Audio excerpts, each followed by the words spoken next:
baiklah kalau gitu. Kemarin kan kita sudah membuat perjanjian ya di WhatsApp untuk bertemu di depan ini. Kayaknya ada yang ingin membicarakan ya? Iya Kak, saya ingin melakukan konseling dengan Kakak. Oh gitu. Sebelumnya udah pernah melakukan sesi konseling belum ya? Belum Kak, baru sekarang ini mengikuti sesi konseling. Oke, kalau gitu saya jelaskan terlebih dahulu ya. Jadi konseling ini merupakan bantuan yang diberikan konselor kepada konseling. Konseling itu siapa? Ya kamu sendiri, supaya kamu bisa memecahkan masalah yang sedang kamu hadapi sekarang. Terus konseling ini juga dilandasi oleh asas-asas, yaitu asas kerahasiaan, keterbukaan, dan kesukarelaan.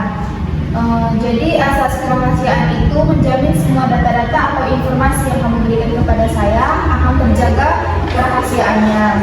Sampai sini kamu bisa paham apa yang saya maksud?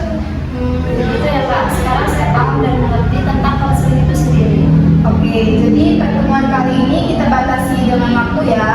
Waktunya sekitar 10 menit. Tapi kalau misalnya nanti permasalahan ini belum kamu rasa cukup, kita bisa mengadakan sesi konseling berikutnya. Setuju Kak. Oke, kalau gitu bisa kamu ceritakan masalah apa yang sedang kamu alami sekarang? Begini Kak, saya merasa cemas dan khawatir tentang hidup saya yang belum pernah terbesit dalam pikiran saya tentang masa depan saya. Setelah saya lulus sekolah dan berkuliah, dari situ saya memikirkan hidup saya akan seperti apa nantinya.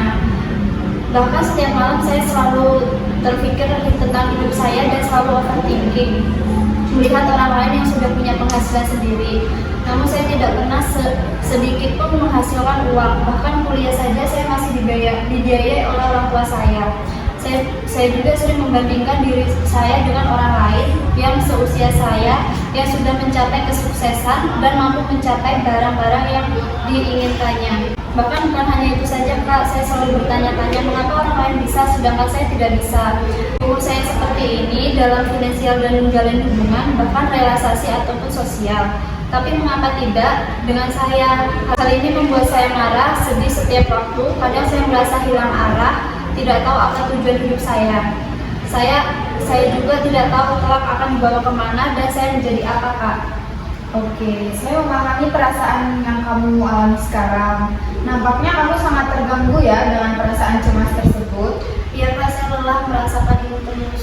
Baik, kalau gitu kamu sekarang sedang mengalami kecemasan dalam menghadapi quarter life crisis. Apakah seperti itu?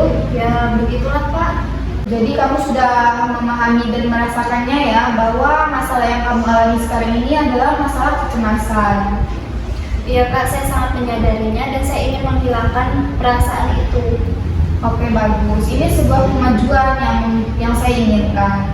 Jadi tujuan konseling kita ini adalah untuk meningkatkan kemampuan kamu dalam menurunkan kecemasan yang kamu rasakan sekarang.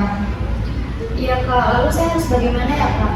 Mungkin sebelumnya ada peristiwa yang kamu alami sehingga membuat kamu cemas seperti ini. Iya Kak, ketika saya mulai memasuki dunia perkuliahan, kehidupan yang saya alami tidak sama seperti waktu pada masa sekolah. Ini terasa mendadak dan membuat saya syok melihat teman-teman sebaya saya berkembang begitu pesat dalam hal akademik maupun prestasinya.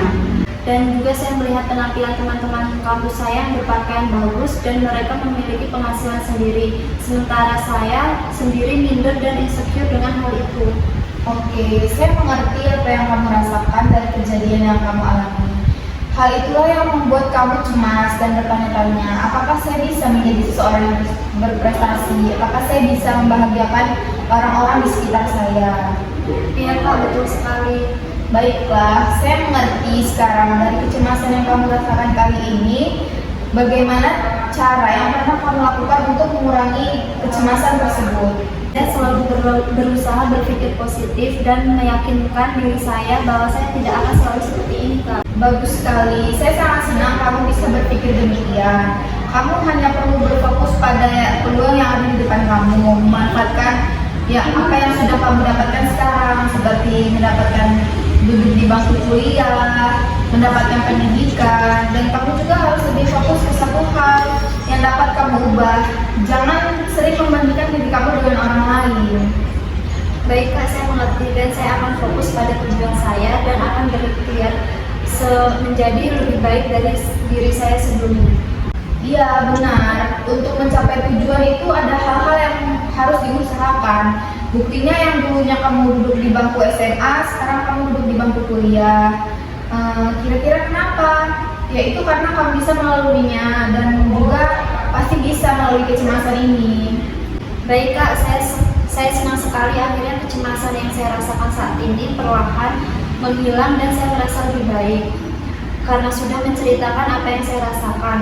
Lalu jika kecemasan itu datang lagi, saya harus bagaimana ya Kak? Kamu dapat melakukan hal-hal yang produktif dan mengalihkan kecemasan kamu dan memiliki hal-hal yang lebih positif lagi. Baik Kak, saya akan mencobanya. Baiklah, apakah ada yang ingin kamu sampaikan lagi? Sepertinya tidak ada Kak. Baiklah, pertemuan kali ini kita selesaikan ya. Baik, terima kasih Kak. Sama-sama. Jika ada ingin yang kamu bicarakan dengan saya, tidak usah sungkan, boleh hubungi saya kembali. Baik Kak. Ya, saya permisi terlebih dahulu ya Kak. Makasih ya. Assalamualaikum. Salam.